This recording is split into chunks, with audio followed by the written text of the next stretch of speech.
Record. Hello, hello, welcome. I'm going to take a couple seconds here to get myself set up. If you're here, feel free to pop in the chat and say hello. I'm gonna say I'm gonna try to monitor it, but I will be honest, I don't know if I will. I'll definitely come back at the end to check if there's any questions. So as we're going through, if there are any questions, if I don't answer them at the end, I'm going to schedule a question and answer period or time. But if we just like run out of time completely, sorry, I had a candle that was questionably going to burn out. If we don't get to all the questions, if we don't get to all the information, I will just add another office hours Q&A period at another time, and we'll get through everything. Okay, so we will make sure we get everything covered.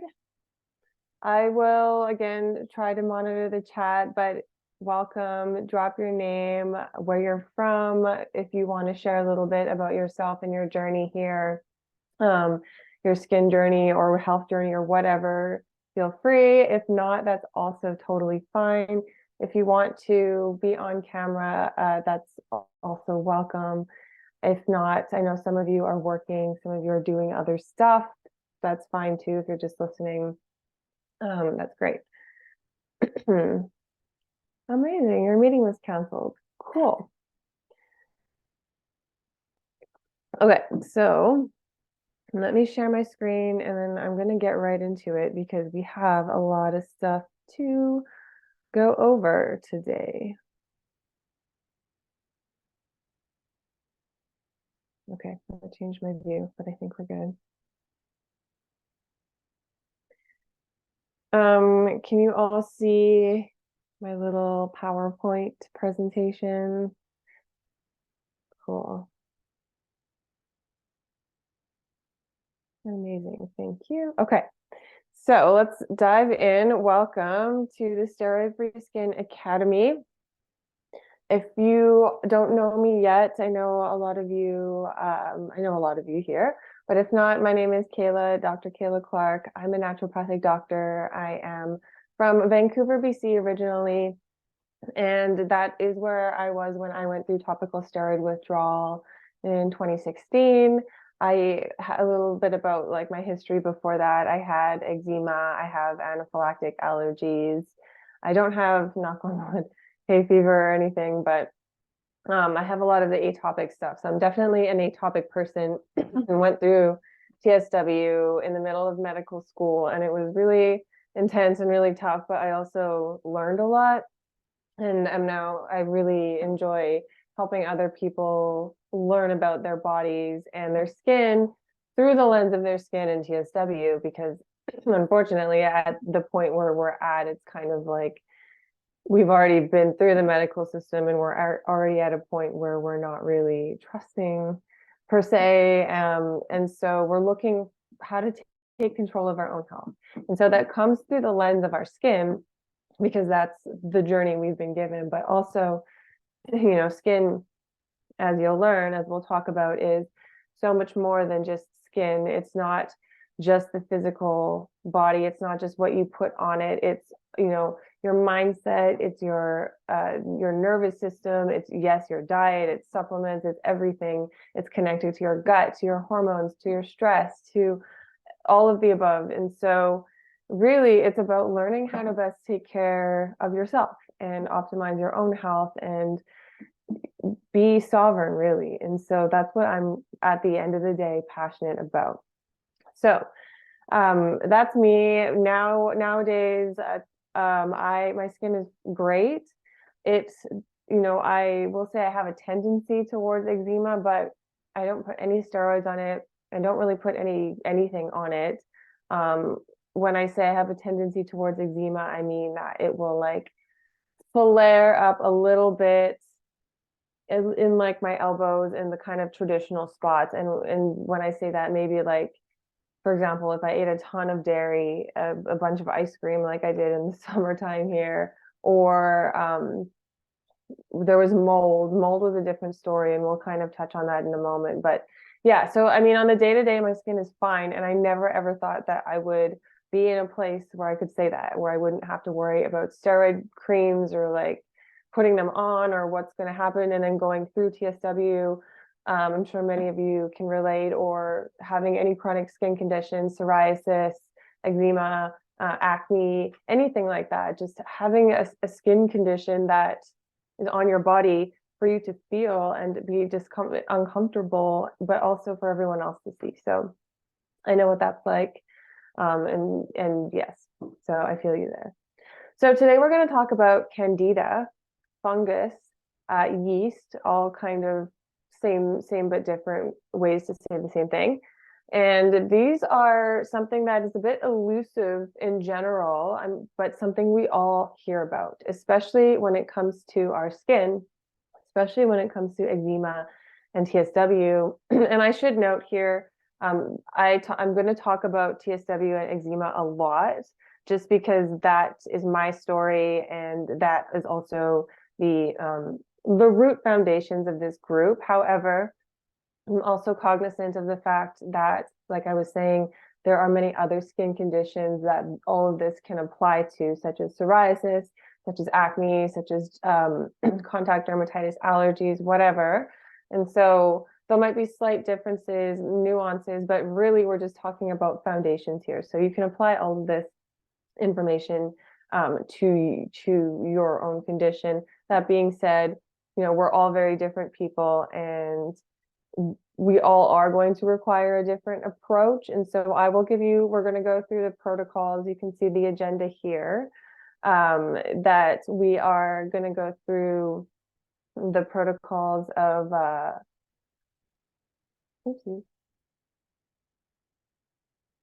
yeah, so I'm going to go through everything that I do, supplement, diet recommendations, et cetera, et cetera. And they are very like bare bones basic. So obviously, I know you are all very intelligent human beings, but knowing that these are going to be different according to you and your own story. You know, the supplements are going to be slightly different. The diet's going to be slightly different based on your ancestry, whatever your. So just keep that in mind always. And, you know, the typical disclaimer of, I am not acting as your doctor here. I am just giving you information. I would recommend having a doctor on site, just a physical person, to manage the reality that a lot of us have, is that we are susceptible. I mean, even just as human beings, I shouldn't even say as human beings. The reality is we are susceptible to life. And Western medicine does have a place, and it does play a role, and that is usually in emergency medicine, right? And helping keep us alive. So on that, okay, my PowerPoint is telling me to stop blabbering. But yes, you get the point. So by now, I'm sure you've looked through the agenda. So let's move on forward. What is Candida? So my role here, and what I hope to do, is to really condense a complex and elusive subject, like I was saying, into something that is understandable and actionable for you. And so you can actually understand, like, do I have Candida? What are the signs of it? Like, how bad is it? Should I detox it? How do I go about detoxing it? Because that's, you know, something that is tough to do with skin conditions, as many of you, I'm sure, have recognized. And then how do I eat, what supplements, et cetera, et cetera. So we're going to go through all of that stuff. So what is Candida? Candida, essentially, it's a type of yeast, which is a type of fungus. So the most well-known form of fungi we know is mushroom. So a yeast, mushroom, a mold is also a type of fungus. Okay, so what that means, without getting into too much biology, it just has to do with the type of shell they have, or the type of what they're made out of, and how they grow and how they reproduce. So mold is a whole different topic, and perhaps I'll do a masterclass series on mold as well. But yeast and mold, they can occur together in the way that, they both weaken the immune system and they both cause inflammation and just cause the body to not be able to be as strong to fight stuff off. So if you have mold in the house, you're less likely going to be able to tolerate a yeast overgrowth and vice versa. So, there's a cross reaction there. So when it comes to yeast, there are tons of species of yeast that exist in the world, probably many that we don't even know of. And right now in microbiology, we are aware of 5 that cause issues in the body. Candida albicans is the Latin name for the one that is most known for causing issues. So just keep that in mind. And it is normal. So yeast is normal in the body. It's normal in the digestive tract. It's part of our normal flora, which is the term for all of the microorganisms that live in our gut, in our mouth, in our vagina, in our everything, all those moist areas where there's bacteria, there are flora. That's what we call the term is. So it's normal to have yeast in that flora. The problem is that many of us now have a dysbiotic overgrowth of certain bacteria, certain microorganisms, and some of that is what we call candida or yeast or whatever. So those terms are used interchangeably. So if you hear the term like you have dysbiosis, which I use a lot, or the functional medicine world uses a lot, or a microbiome imbalance or something like that, it's referring to the idea that microbiome, usually in the context of the gut, is off balance. And that could be a number of reasons, which we'll go through, for example, chronic antibiotic use, or just antibiotic use in general could be a reason. So that could lead to for example, if you think about it, you had an infection, you took antibiotics wipe out the infection, but they also wipe out all the good bacteria that we need in the body. And so all of those good bacteria get wiped out as well. And now if we don't have the environment or the ecology to rebuild a good, healthy biome, which most of the time we don't, if we're in a time that we have an infection, is the infection lingering? So many questions. But the overgrowth or the way that it grows back can be what we call dysbiotic for our body, which just means it's out of alignment with our body. Each of us has such a complex array of microorganisms in our microbiome that we don't actually even know yet what each person has. We can't map it because a lot of the bacteria and stuff, they just die. They can't exist outside of where they live. And so we know that each person has a very unique, individualized fingerprint of a microbiome. We still don't know how to yet culture it, or we say we don't, I don't know. But there are still some mysteries here. So it's really interesting about that. And so, when we talk about taking probiotics and supporting the microbiome, we're trying to help your body produce the exact right combination of bacteria, fungi, microorganisms that it needs to be in alignment for your unique signature, which is super cool. So when that gets wiped out and when it gets out of balance and you have that dysbiotic balance, which is going to look different for everybody. Somebody's dysbiosis might be another person's ideal microbiome. And I say that very lightly because there are species of bacteria, yeast, for example, that are just like no bueno in large amounts in general. But when they get overgrown, that's when we have a problem. So Candida is one that is very common in our modern day that gets overgrown. And this is largely to do, which I'll talk about later, with our lifestyle, our diet, mostly sugar related. So a lot of us are exposed to a lot of Candida just on the daily. And Candida is very smart. So just like a lot of organisms, bacteria, they kind of run the show. So they're in our bodies over adapting, and they're sensing our environment. So we don't really talk too much about this in Western medicine, but like our microbiome is now, we're learning that it's actually one of its functions is to like interpret the environment around us, and it gains these really complex signals and genetic information from viruses. Well, I don't even shouldn't even put that in quotes, because actual viruses that come into the GI tract from outside, they're all updating the body and giving the body information through the bacteria, and the bacteria adapt to this information. And also how it does this is with our diet. So it's getting information about what we're eating, do we have nutrients, et cetera, et cetera. So it's very smart. Candida is very smart, as specifically in adapting to the environment. It can change its genetics. It changes its DNA based on all of these signals that are incoming, the air we breathe, the food we're eating, the signals from our nervous system. And it can hijack this. It can hijack your nervous system. It can hijack all of this, and it can cause more of the issue.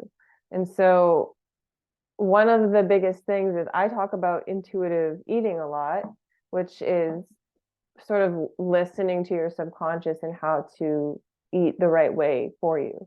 The issue is if we have something like this, like Candida, which is a highly sophisticated organism and can actually hijack this process, it can hijack the enteric nervous system in your gut and make you crave sugar, because it wants sugar, it wants food, it wants to keep itself alive. And so it hijacks your nervous system and makes you feel like that you intuitively want sugar.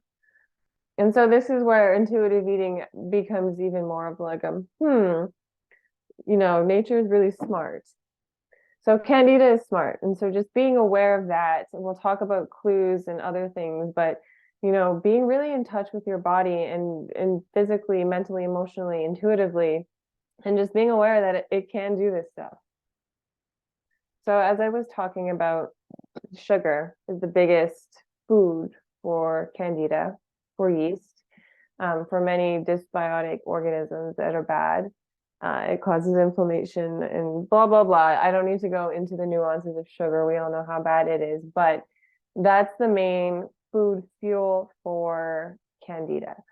So our diet nowadays in America, in the Western world, in Europe, in just most of the world, is highly processed. A lot of processed wheat, a lot of processed grains, a lot of just sugars hidden in things, intentionally or unintentionally. We are exposed to a lot of sugar, and that's feeding this problem, right? Okay, so let's talk about different types of Candida and what they cause in the body, how it shows up, and how you can tell if you have it.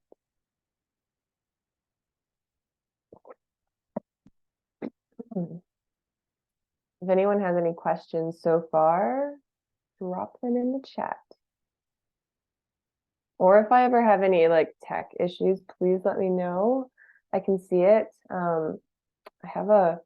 My computer has a tendency to sometimes do that. Okay, so let's talk about Candida in the body. How does it actually show up in the body, and how do we know if we have it? So I've organized it today in sort of the layers of how Candida can affect us in the body. So some of you may have heard me say before, because a lot of us here are dealing with skin issues. I was always taught in naturopathic medical school, in the old school, vitalistic doctors would say that the body heals from the inside out. So if you have stuff on your skin, it's actually really good, because your body's pushing it out and it's not like inside, which, to a degree makes sense. And it's kind of one of those things that you're like, yeah, okay, whatever. It still really sucks. I roll. So I get that.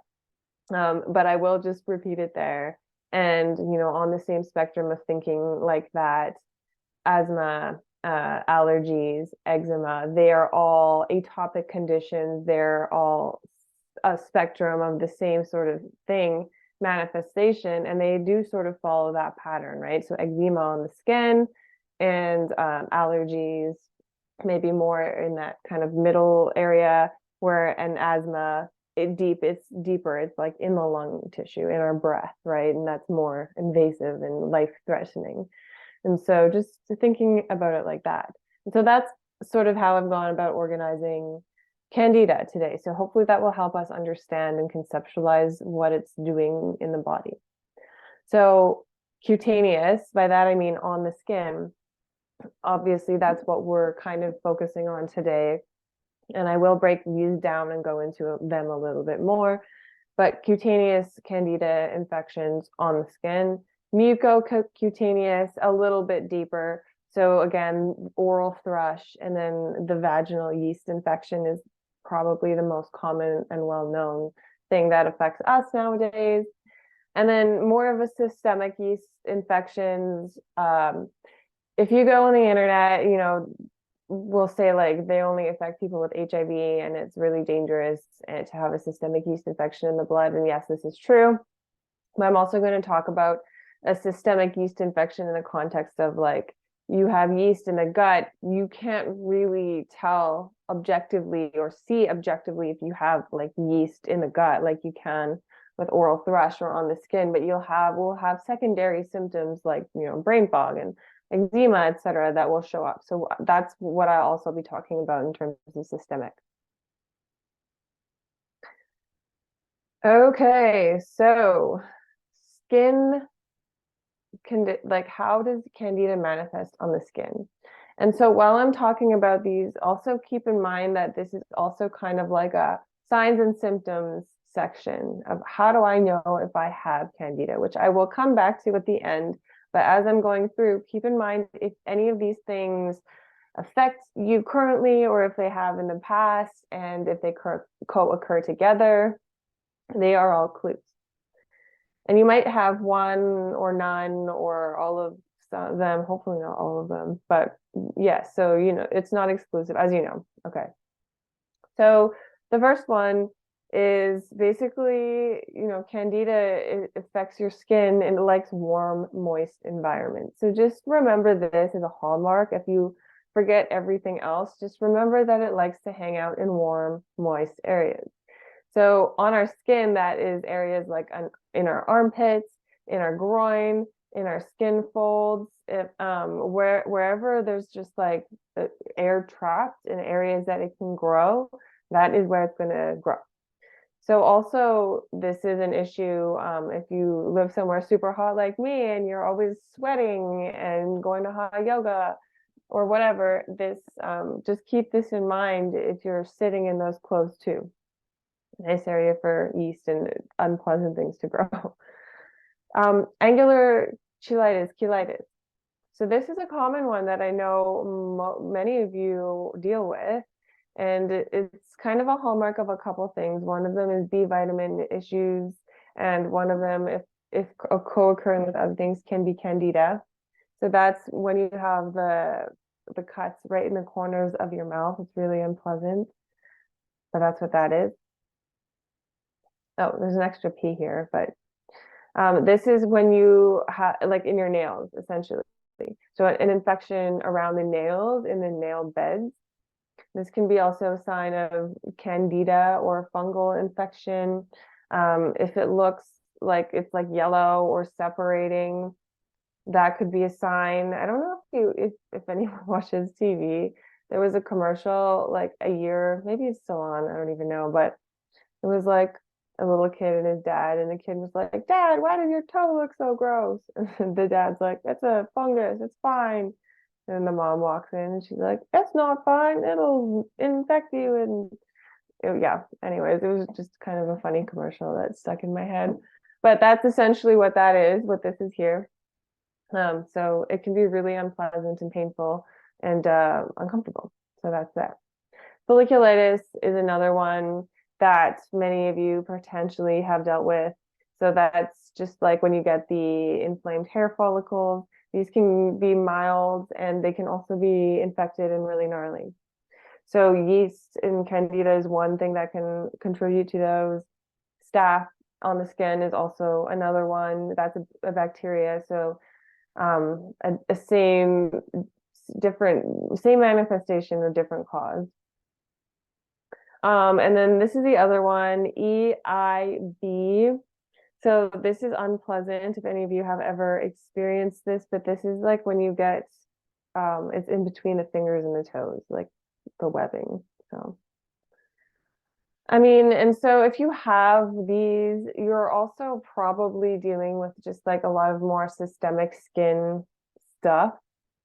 I mean, yes, all of you potentially are, and that's why we hear a lot like with TSW, with eczema, like is it fungal?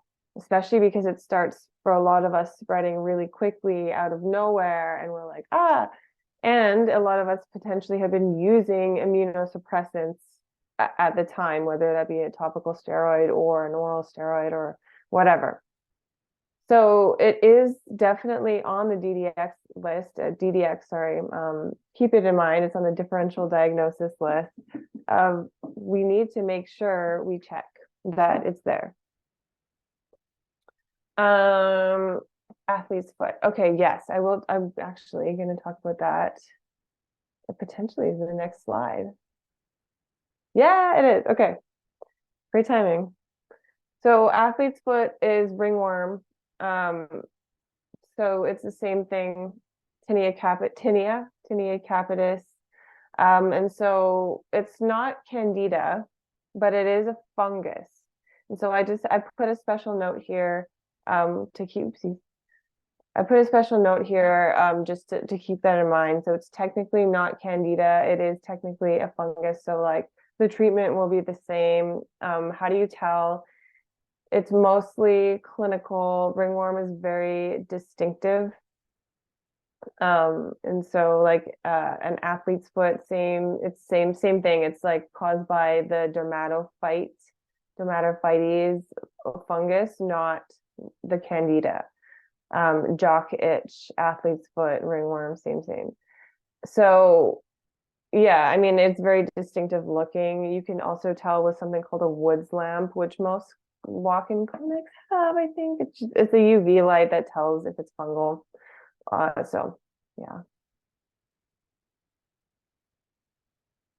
Yeah, he needs to do a Candida cleanse too. Yeah. So if you are struggling with like recurring all of those things, then yes, it's like the same sign as your body probably needs some support with Candida or fungus or immune or whatever. Same line of thinking.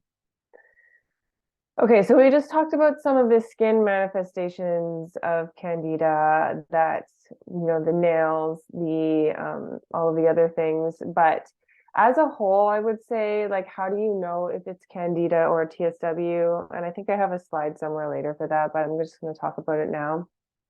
You don't really, and that's why I always say, like, do have somebody on in the physical, wherever you are physically, that can potentially do a scraping or take a Woods lamp to it, or just look at you in person and potentially see if it is fungal, because it is a reality that like fungal stuff does look like this, and it could be. Fungus, I see, and bacteria tends to be more like yellow and oozy, but at the same time, so does TSW in some people. So that's, one of these things that, while it's amazing that I can support you all from afar, it also is a crutch in that I can't see many of you in person. And so I'm missing that piece.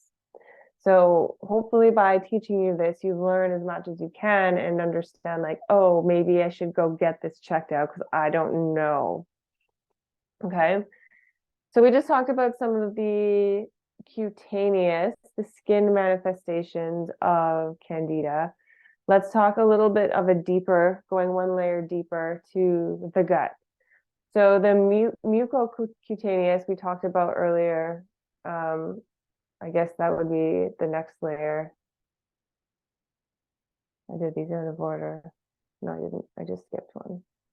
Anyways, so the most common one we talked about is oral thrush. this is more of a kids thing. We don't normally see it too much as adults, but if it does happen, be aware of it.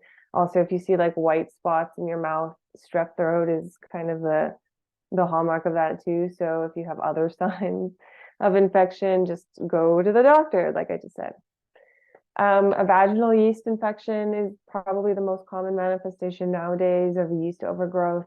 This is why it's quite common if you see a woman who has gone on a round of antibiotics for whatever reason, will get a yeast infection after, is because the vagina is a home to a multitude of different organisms and flora and has a microbiome of its own, which gets wiped out when we have antibiotics. So that's why.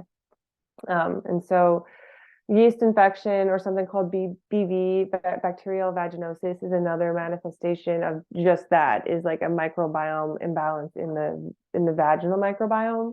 And so yeast specifically is one that we see quite often. Okay, and then the gut. So the gut is what we're talking about specifically here. So with eczema, TSW, Candida, we see a lot of issues with the gut, and there's no doubting that. And I talk a lot about like food sensitivities and stuff like that, and kind of roll my eyes sometimes if people this is just me being silly, but like we do want to be aware that there is issues with the gut and Candida. However, keeping that in mind, I don't see it being like the sole reason why we have eczema or TSW. So Candida is more of a symptom of a bigger issue and underlying imbalance than it is like the reason. And I see this a lot of like seeing Candida as like the be all and end all, and I would love that to be true, and sometimes it is. Unfortunately, I don't really see that all of the time, and I don't love that line of thinking also, because it tends to cause like a lot of urgency to do the Candida, get rid of it immediately, which it just makes things worse. So we'll talk about how to detox and how to detox safely. But keeping that in mind, Candida overgrowth in the gut can manifest in a lot of different ways and will irritate the skin and will contribute to the skin and will contribute to like issues with Candida, or sorry, with eczema, with TSW, because it's impeding the immune system. It's causing all sorts of havoc. It is like causing skin issues and etc. And so we do need to be aware of it as like kind of being that like side guy. I can't even think of like a little malicious character right now that's like not the main bad guy, but he's just like throwing fuel on the fire, like laughing on the sidelines, kind of like ha ha ha. And so that's what Candida is doing here. So some of the manifestations of Candida overgrowth in the gut, in the colon, in the small bowel, which is something called SIBO or SIFO specifically, could manifest as like brain fog, fatigue, not being able to think straight, feeling like quote unquote ADD, which is, I know, one that's common. And again, a lot of these cross over with like just the nervous system stuff, which is also coexisting when we're going through eczema and TSW and all of these things. And so some of the other, and so if you're noticing that like you're becoming more sensitive to things, that's another one that happens.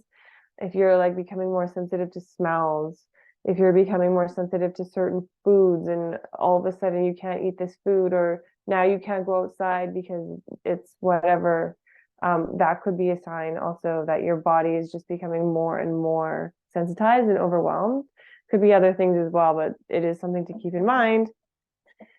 If you're getting colds and flus more, if you're getting sick more, if your skin is getting worse, and by this I mean like more of an eczema kind of thing.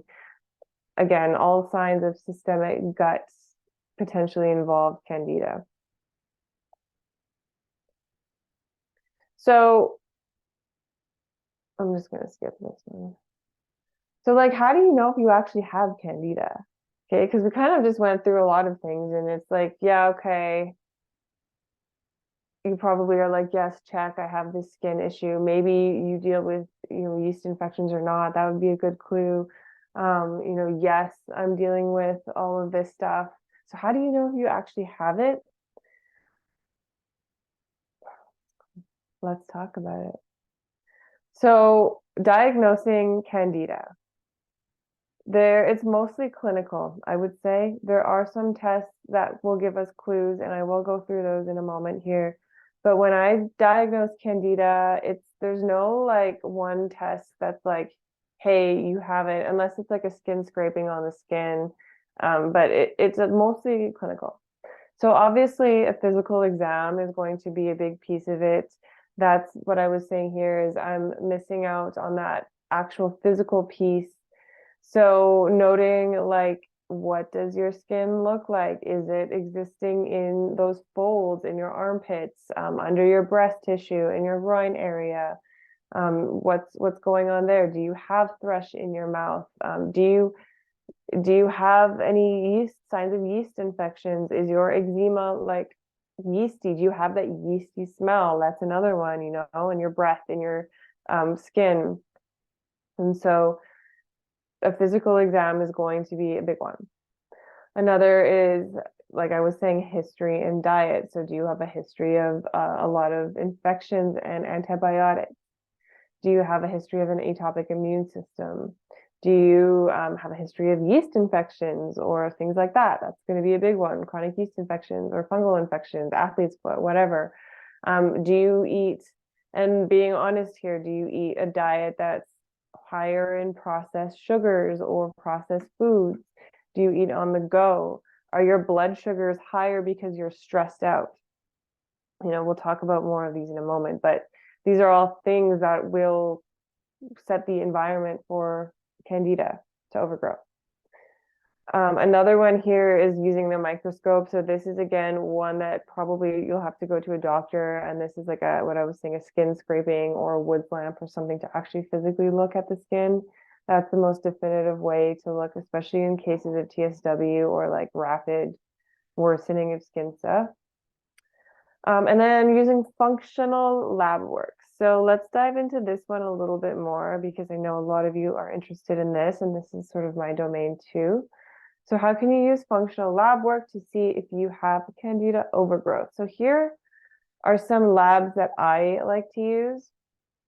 And keeping in mind again that a lot of these are kind of indirect, or they're using indirect markers.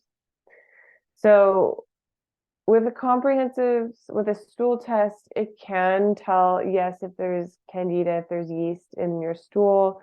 It also will test like different, and this is, I guess, also kind of goes in line with the GI mapping here test, which is also a stool test.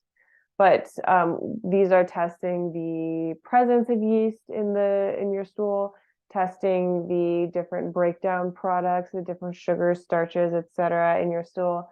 And this can give us a insight into your microbiome again, like how your gut is functioning, how are you breaking down certain things.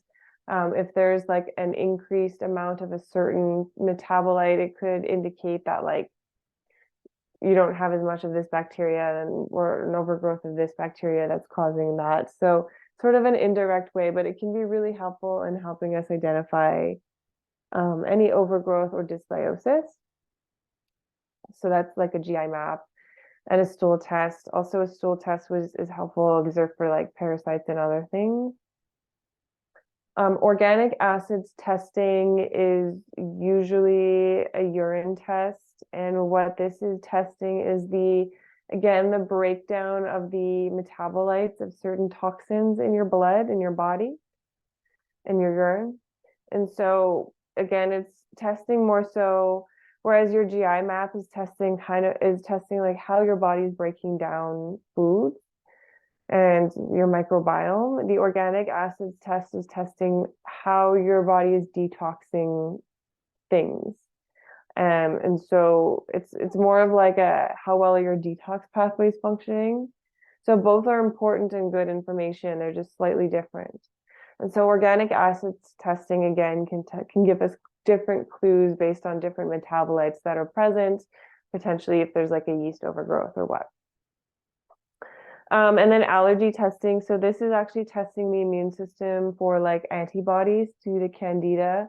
And so if they're present, we're assuming that you have an infection or yeah, something that's triggering your immune system. So again, which one is the best one to use? It all depends on you. Excuse me, sorry. It all depends on you. It all depends on your story and what's going on and your history combined. When I work with people, I'll usually do a history first and then make a decision if we want to do any lab testing, which one is most pertinent, which one is most likely to show us what we need to do or what information we need. And I will say, I don't often test specifically for Candida. I'll mostly just treat it because I assume that most people have some form of it, like a lot of us do anyways. Findings for Candida usually come up secondarily when we're doing these tests for like searching for other things. A lot of them have it as an add-on and just sort of include it there. So that's that. Excuse me. I'm sorry, I don't like mute myself. Oh yeah, there we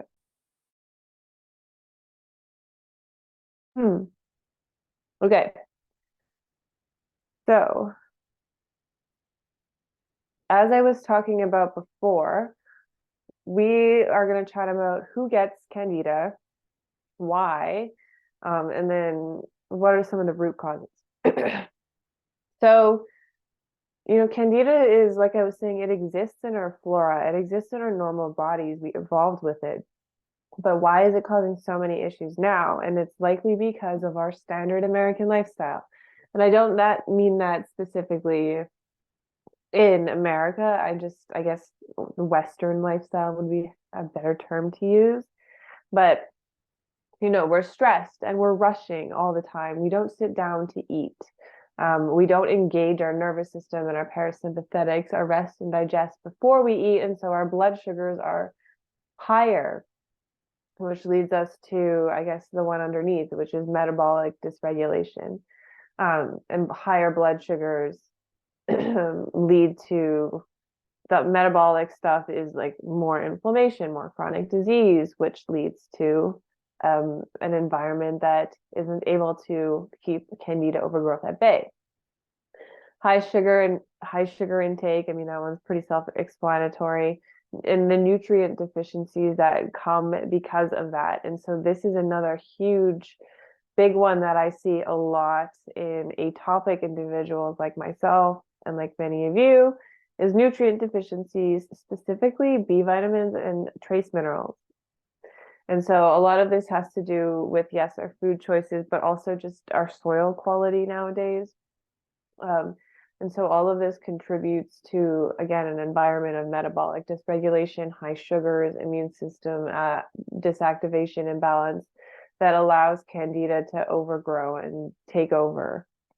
And then over medicated, I mean, again, this is one we're all aware of, that over medication is something that allows the body to go off balance, and then we are affected by all of the secondary stuff. Right. And so again, all of these factors and more lead to kind of the secondary cause here, or a deeper root cause, which is like the atopic immune system imbalance, the dysbiotic microbiome, the flora, which is now overgrowing with yeast, the dysregulated nervous system, which is sending signals to the body to increase cortisol, to increase the stress hormone here, which is the next one, imbalanced hormones.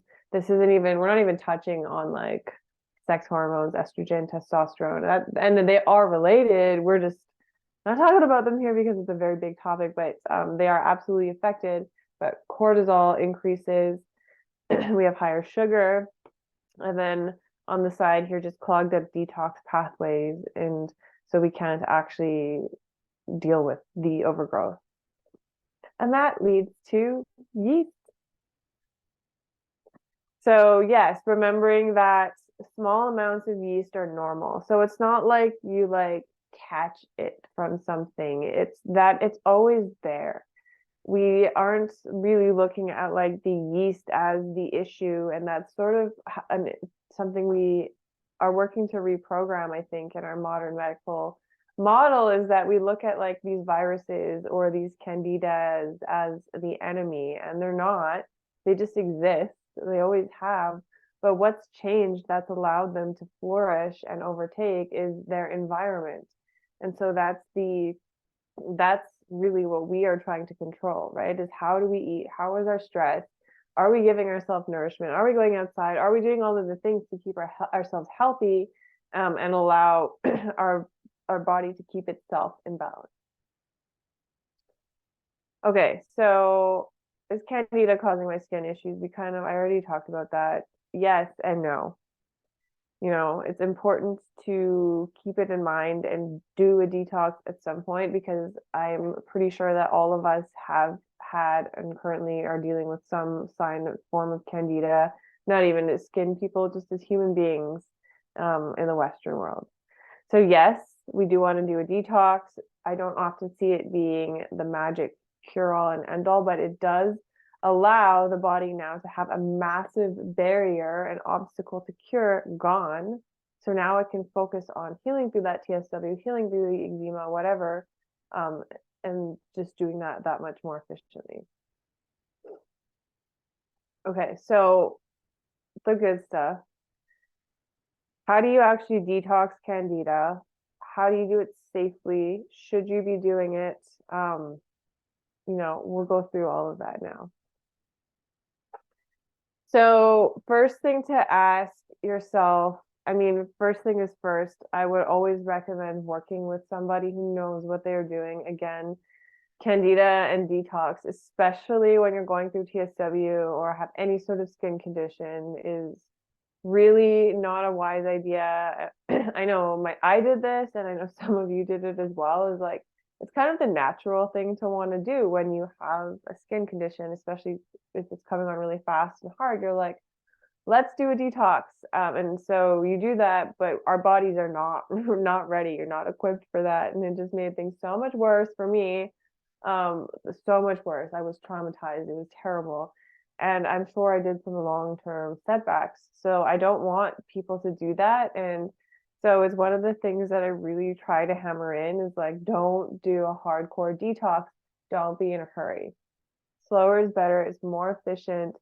It's more frustrating and it requires more patience. Absolutely.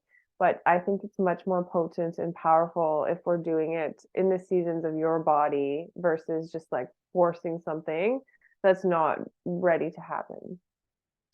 So the first thing is work with someone who can guide you through that. Now, in the steroid-free skin membership, I have a lot of protocols in like how to actually, what are the stages of detox, how do you actually do it, how do you support it, and we'll touch on that soon. But at the end of the day, really you want to work with someone one-on-one who can give you customized advice. So yeah, and it's also not the first thing you should do. So on that note, let's move on here, and this is my basic framework of how I like to detox the body for Candida and in general. More specifically Candida, but mostly in general, these are kind of the steps that I will use. So preparing the body, this is by far the longest and most frustrating one, the first one we do, because it's like not the detox. You're like, I want to get to the detox, and I'm like, no, we got to do all this other stuff first. And like, you're like, why am I doing this stuff for so long? There is a reason. There's a method to my madness and why I plan things the way I do, and hopefully this will shed some light on that. But it's the most important step is to prepare the body. And then breaking up the biofilms. What the heck is that? I'll go into that. And then comes the active detox. So that's the third step. And this is the phase where that we're like killing stuff off, we're binding it, we're getting it out of the body. This is like the big shiny part here. And then afterwards, we are healing the gut. And so gut healing protocol is like its whole own world. And so that's like a little microcosm there, but I'll go through it briefly. And then just rebalancing and maintaining it long term. How do we keep it at bay? If we have these issues, if we live in the Western world, like what do we do? When do we do it again? So step one, what we want to do first, again, is preparing the body. So 3 to 6 months, which is a long time, is how long I will usually spend preparing the body before we'll do a detox. And this is depending on the person. If you're really sensitive, it might be a little bit longer. And if you're not, if your TSW isn't as severe, it might not take as long. So it all depends on the person. But what we're doing in this phase is, again, restarting those enzyme pathways. So I was saying a lot of people who are atopic like us, we have issues with what's called an MTHFR defect. It's a genetic thing. We have issues with cell nutrients, most trace minerals, which is I already talked about due to our soil and food choices. We're lacking in good food and nature time. And so all of these things, these signs are cutting us off from our environment, and our enzyme pathways that are actually functioning to detox are getting clogged up and they're not working as well. I find this really common in atopic people specifically. So I spend a lot of time restarting those. How do I do that? Again, depends on the person. I'm just going to start spewing a bunch of things, but like I'll use B vitamins, different humic and fulvic acid, trace minerals, et cetera, et cetera. And I'll go through at the end here some of my favorite, more like general things that you can use. These are all very more specialized things that I will use, but you'll notice that I'm getting really into the nuances here. Okay, so one of the things we're doing is restarting the enzyme pathways. Then we're opening the drainage pathways, right? So basically, are you pooping? That's one thing that's actually the main thing that I spend most time with people is like, first of all, are you pooping every single day? If not, that's the first thing that we need to, that's the first thing we need to deal with. Before we do any of this other fancy stuff, you need to be pooping every day because otherwise your toxins aren't coming out of your body. They're just sitting around in there. The only other way they could potentially come out is in your sweat, and you don't want that, I'm sure, because sweating is not pleasant, especially when it's super toxic. So, are you pooping? Other things, movement, moving your body, draining your lymph nodes, which is like moving your body again, super important. And also part of the preparation is removing obstacles to cure. So that's removing the high stress diet, the high stress life, the high sugar diet, the processed food, the toxic environment, all of that stuff. Because what's the point of detoxing Candida and yeast if you're going to just go back to the same environment and it's going to regrow again? And so essentially these are the three things. The other steps aren't as complex as this, but this is like the big one here. So I don't want to move forward with a detox until I see the enzyme pathways functioning, the detox pathways functioning, in the drainage open, pooping every day, whatever. Yeah, I'm like the other ones, yes, but are you pooping every day? That's the biggest one. And then what's your diet like? What's your stress like? And I'm not saying we need to be perfect. We're humans, it's fine. Like we have stress, we're gonna eat sugar, whatever. But just being mindful of 80/20, like how is it really? So for 3 to 6 months, that's how long it takes sometimes to get this stuff in order.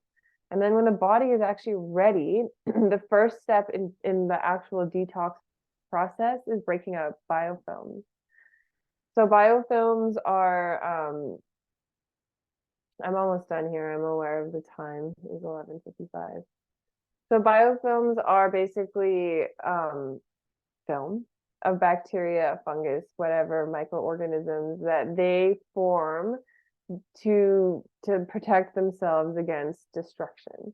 So when you wake up in the morning and you have that like film on your teeth, that's a biofilm. And so it's really hard to detox and get rid of candida, yeast, bacteria, whatever, if they're in these films. And so this is a step that doesn't get done that often. It is starting to now in most detoxes, which is nice. But spending some time to break those up, usually with supplements, is the best way to do those, sulfur-based. So these are some of the ones that I will use. Again, depending on the person, I will use different ones. So NAC is a common one, zinc, carnosine, garlic. So I'll usually do that for about 4 weeks to break up the biofilms. Now, while I'm doing this, I'm also using what's called a binder. So this is something like a bentonite clay that is going to bind the toxins that are released. Otherwise, again, they're kind of just like flowing around your body. You don't like this. So now we start the actual detox process. We've opened up the biofilms, we've opened the floodgates. The organisms are kind of like out and about, and we're ready to kill them. This is like a battle here. So first is obviously we need to kill them off. My favorite way to do that is using herbals and botanicals. There are different products I use that have mixtures of these things in them, again, pending the person, but some of the common ones I like are garlic, oregano, berberine, grapefruit seeds, super antimicrobial. And so we'll use those. And then while you're doing that, again, you want to manage the detox symptoms, the die-off symptoms, which are a very real thing that happens. So this is a healing crisis. So what that looks like is things potentially getting worse for a little bit. So you might notice things like headaches, eczema, flu-like symptoms, et cetera, which sound a lot like maybe what you've already been dealing with. So it can be hard to sort of navigate, and it can be really scary, acknowledging it can be really scary for a lot of people to have a flare and something get worse while we're already in such a state. And so again, it's a lot of just like mindset and resilience of like, this is what I'm doing. It might get worse for a few days and then it should level out and get better from there. So that is a Herxheimer reaction. That's what it's called. We don't want it to be terrible. We don't want it to be bad. And this is where I say to people, detoxing Candida is not a all pain, no gain thing. You don't want it to be, you don't want to be suffering through it. You don't want it to be terrible. You want it to be uncomfortable, maybe, but you do not want to be suffering because that means your body is overloaded, your toxic bucket is too full, and now things are going to become more chaotic. Okay, I'm not going to go through this too much today because this is not a module on detox. There is that in the course where I go through these in more detail. But some things you can do to help with detox. This is where I was just talking about the Herxheimer reaction. And don't go fast. Okay, and so after the active detox process, now we're basically just healing the gut and repopulating. Again, I'm not going to go too much into this right now because gut healing is its own module. Again, 3 to 6 months. We've already done, I guess, the or I guess this is the re-inoculate. Sorry, I can't remember. There's like the 4 R's: clear, something, re-inoculate, but repair, that naturopath. But we're re-inoculating right now, repairing and re-inoculating. So some things, basically gut healing protocol that I like to use are glutamine, bone broth, collagen, quercetin, slippery elm. These are all some combination. Again, I have like combination products that I'll usually use. And then repopulating with a probiotic. So probiotics are kind of a interesting topic, or interesting one when it comes to dysbiosis, yeast, candida, because I don't like to use them until I've cleared everything out. So I will use them at the very end. I don't put people on probiotics right away, often, especially with atopic conditions, especially with TSW, because I find that they can aggravate the immune system. Now I know that goes against many protocols of like, take a probiotic, and I do use them, and there is a time and place for them. And I like to use them more when we're repopulating and after we do a protocol like this. Excuse me. So the whole process of a detox, of a good detox, this one here we've just talked about is a specific Candida protocol, will last anywhere from 6 to 12 months. It's a year long, if not more, sometimes less, but not really less, usually more. And so it can be a long process, but definitely worth it. Candida does wreak some pretty bad havoc on your body. And so being aware that if it is something you've dealt with or dealing with, it could be you. Now, not everybody needs to do a like very dramatic whole detox process like this. Another option is to just fix your lifestyle and do it with diet, which Sarah is going to talk in detail about more next week. So I'm not going to touch too much on that right now.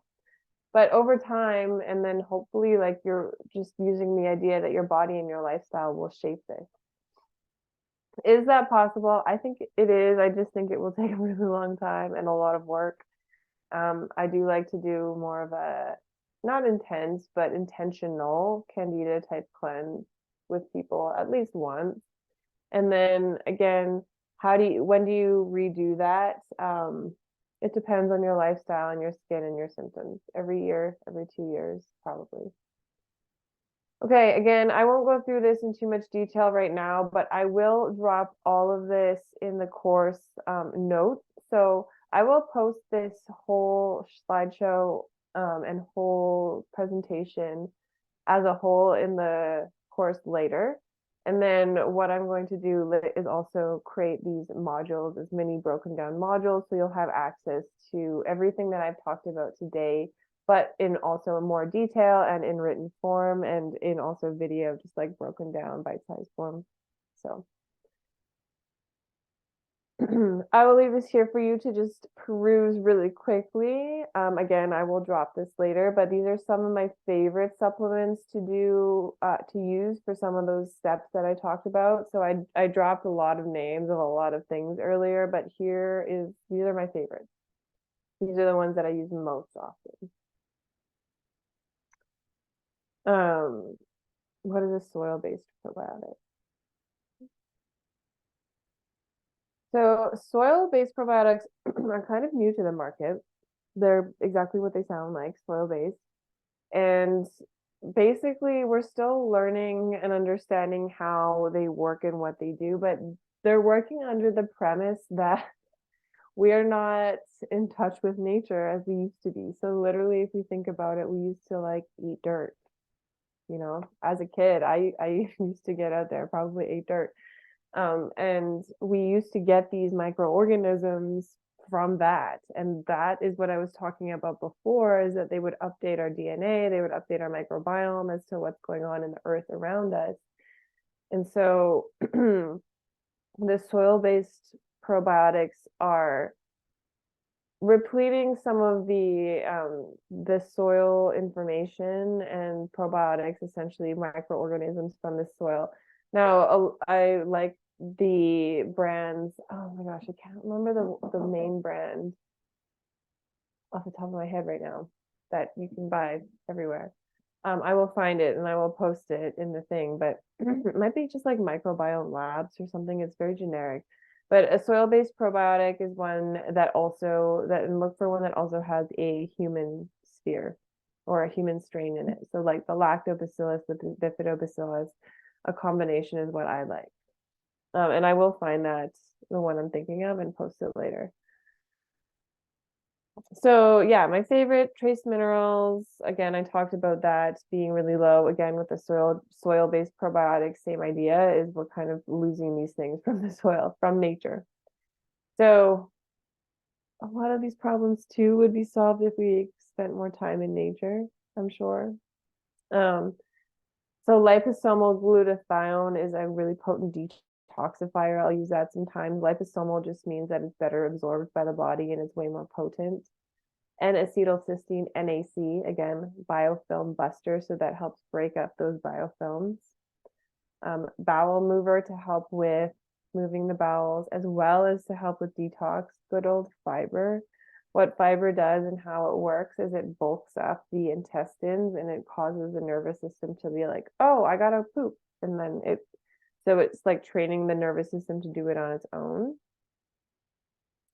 Berberine and garlic are my favorite actual killers of yeast and bacteria in the gut and beyond. However, there are many combinations of things that will work and that I like to use, but I would say as a whole, those are my favorite. If you're trying to do this with diet, eating a whole ton of garlic could be helpful and a good food aid. Bone broth is my favorite gut healer. So I'll use supplements, but at the end of the day, just making a really potent batch of bone broth with like grass-fed bones and like good mushrooms and vegetables and some ginger and garlic is the most potent gut healer. Cabbage too.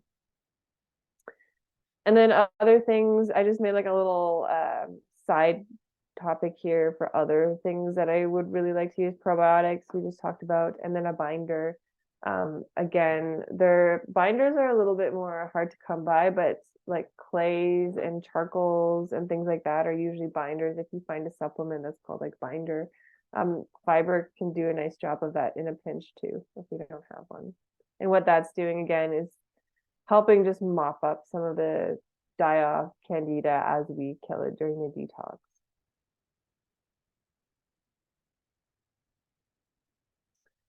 Okay, diet. Again, I'm not going to talk too much about this right now because Sarah's going to talk about it in detail next week. But as a whole, with anything, eat a whole foods diet.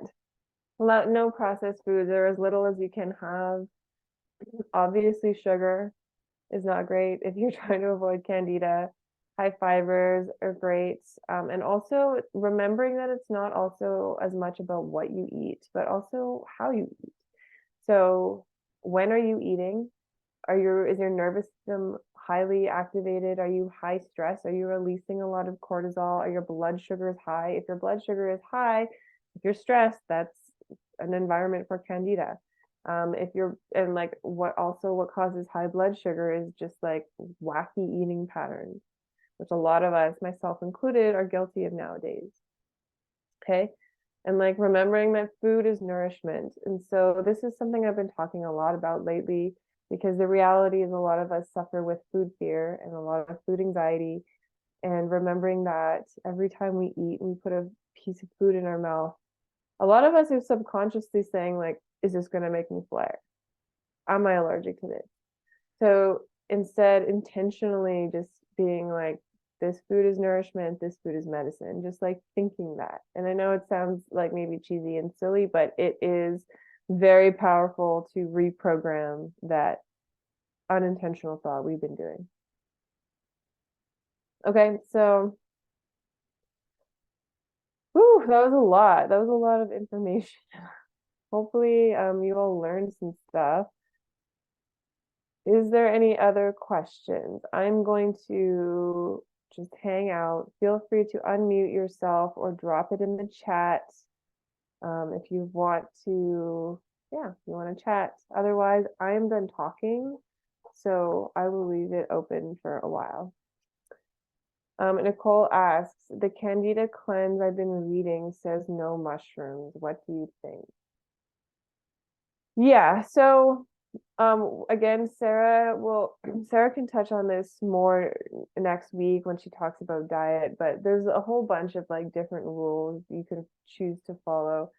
Mushrooms are one of those like maybe because they are in the same family again as the fungi, as the yeast, as the candida. So maybe there's that.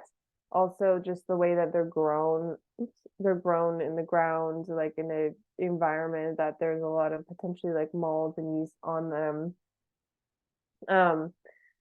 So I would say, like in general, if you're really being strict, I wouldn't eat a lot of mushrooms. Now, it like that being said, like there are certain types I really like shiitakes are super medicinal. And I like to put them again in like my bone broth and stuff.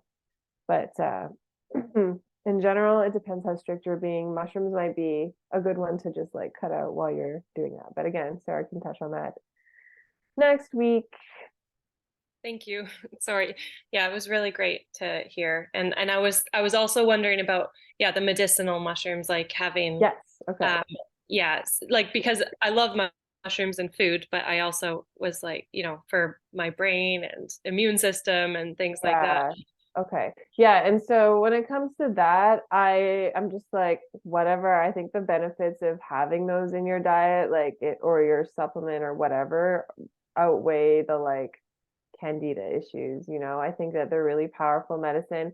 I'm talking, I guess, like if you're like cutting up button mushrooms and putting them in your soup, maybe do without those. Like those are like whatever. But yes, if we're talking about the potent, like the reishi, the lion's mane, the chaga, whatever, I love those, and I think the benefits outweigh Okay. that personally. Thank you so much. Thanks. Okay, when healing from fungal infections, do you use any antifungal creams, or do you just focus on diet? Great question. It all depends. So I will use, like, I'll use antifungal creams if I need to. I'm not opposed to them. They're not usually my first choice if we can help it, but like, again, this is where it's important to sort of see what's going on. For example, if it's like a really focused like nail infection, or if it's like a really intense whatever, then like, yeah, maybe we need to use either over the counter antifungal, or we could use like a sorry, or we could use a like a topical antifungal. That same goes for internal antifungals I don't love at all, like fluconazole, that kind of stuff. I don't like that, because again, it messes up the microbiome.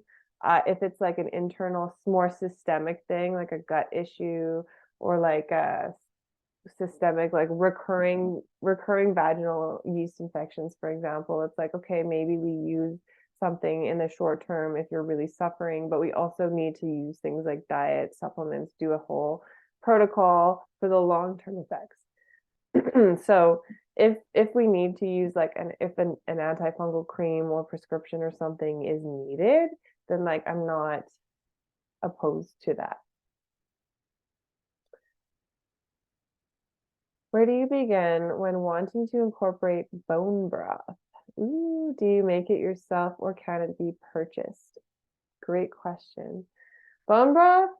Okay, bone broth is one of those things that I think it's easy to make personally, but I'm also aware I love to be in the kitchen. But I think it's really easy to make. So you can buy it. Now, bone broth and like chicken stock or stock are different things.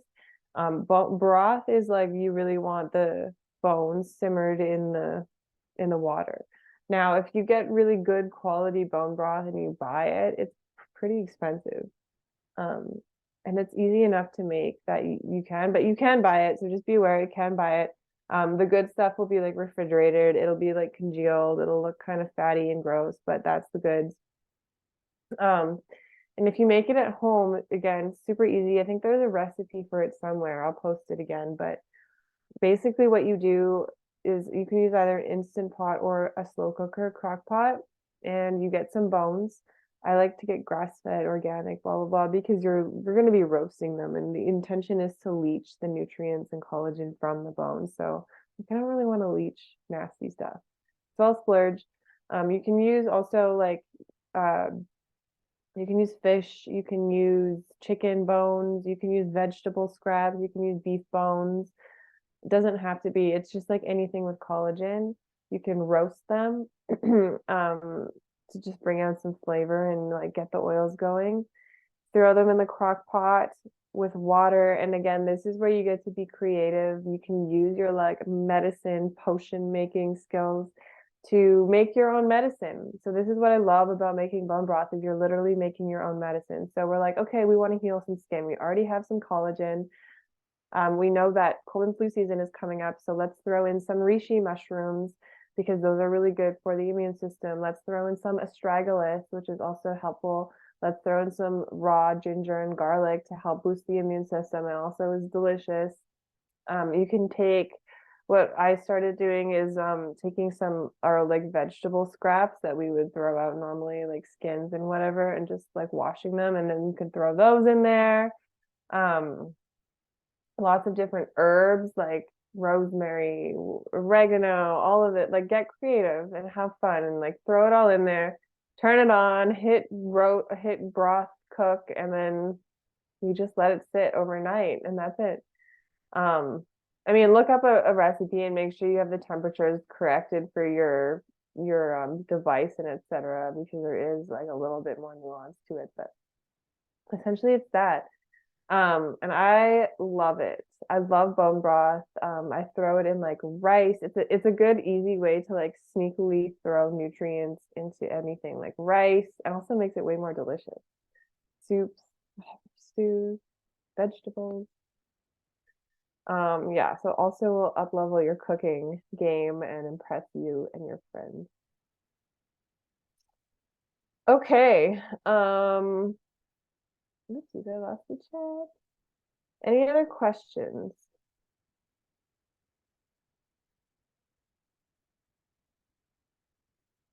Amazing. Okay, well, if not, I will hang out for a couple more minutes.